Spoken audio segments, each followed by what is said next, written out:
ततो युद्धपरिश्रान्तं समरे चिन्तया स्थितम् रावणं चाव्रतो दृष्ट्वा युद्धाय समुपस्थितम्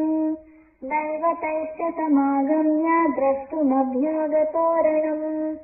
उपागम्य ब्रवीद्रामं वगस्त्यो भगवान् ऋषिः राम राम महाबाहो शृणु गुह्यं सनातनम् येन सर्वानरीन् वत्स समरे विजयिष्यसि आदित्यहृदयं पुण्यं सर्वशत्रुविनाशनम् जयावहं जपे नित्यम् अक्षयं परमं शिवम् सर्वमङ्गलमाङ्गल्यं सर्वपापप्रणाशनम्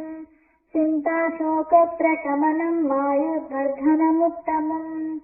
रश्मिमन्तं समुद्यन्तं देवासुरनमस्कृतम् पूजयस्व विवस्वन्तं भास्करं भुवनेश्वरम् सर्वदेवात्मको हेश तेजस्वी रश्मिभावनः एष देवासुरगणान् लोकान् पाति गभस्तिभिः एष ब्रह्मा च विष्णुश्च शिवः स्कन्दः प्रजापतिः महेन्द्रो धनदः कालो यमः सोमो यपापतिः पितरो वसवः साध्या ह्यश्विनो मरुतो मनुः वायुर्वह्निः प्रजा प्राणा ऋतुकर्ता प्रभाकरः आदित्यः सविता सूर्यः खगः पूषा गभस्तिमान् सुवर्णसदृशो भानुस्वर्णरेता दिवाकरः हरिभस्वः सहस्राक्षी सप्तसप्तिर्मरीचिमान्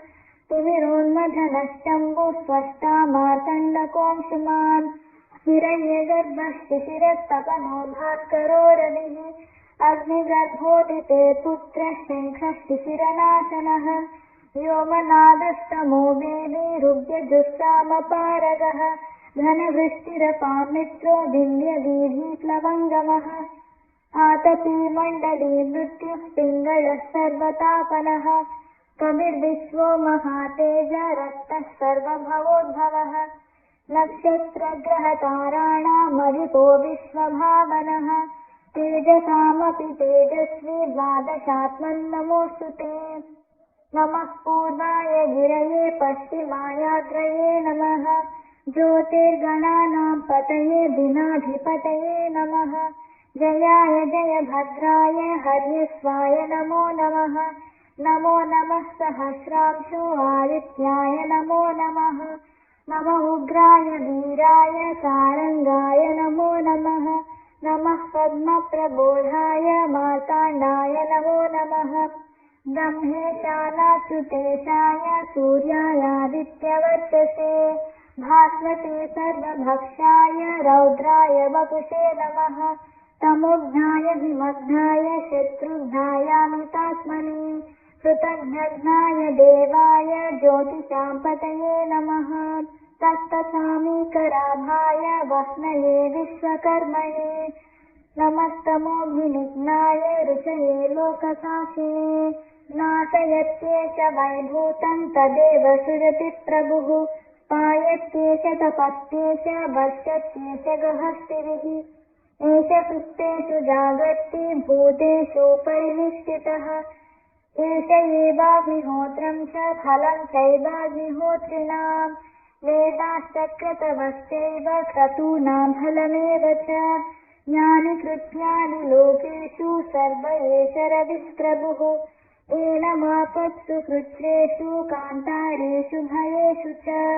कीर्तयन् पुरुषः कश्चिन्नावसीदति राघव पूजयस्वैनमेकाग्रो देवदेवं जगत्पतिम् एतत् त्रिगुणितं जप्त्वा युद्धेषु विजयिष्यसि अस्मिन् क्षणे महाबाहो रावणं त्वं वधिष्यसि एवमुक्त्वा तदागत्यो जगामशयतागतम् एतत् श्रुत्वा महातेजा नष्टशोकोऽभवत्तदा धारयामास सुप्रीतो राघवः प्रयतात्मवान् आदित्यं प्रेक्ष्य जप्त्वा तु परं हर्षमवाप्तवान् विराचम्य शुचिर्भूत्वा धनुरादाय वीर्यवान् रावणं प्रेक्ष्य हृष्टात्मा युद्धाय समुपागमत् सर्वयत्नेन महता वधे तस्य धृतोऽभवत् अकरदिरवदन् निरीक्ष्य रामम् मुदितमनाः परमम् प्रहृष्यमाणः निशिचरपति संशयम् विदित्वा सुरगणमध्यगतो वचस्मरेति इति आदित्यहृदयम् सम्पूर्णम्।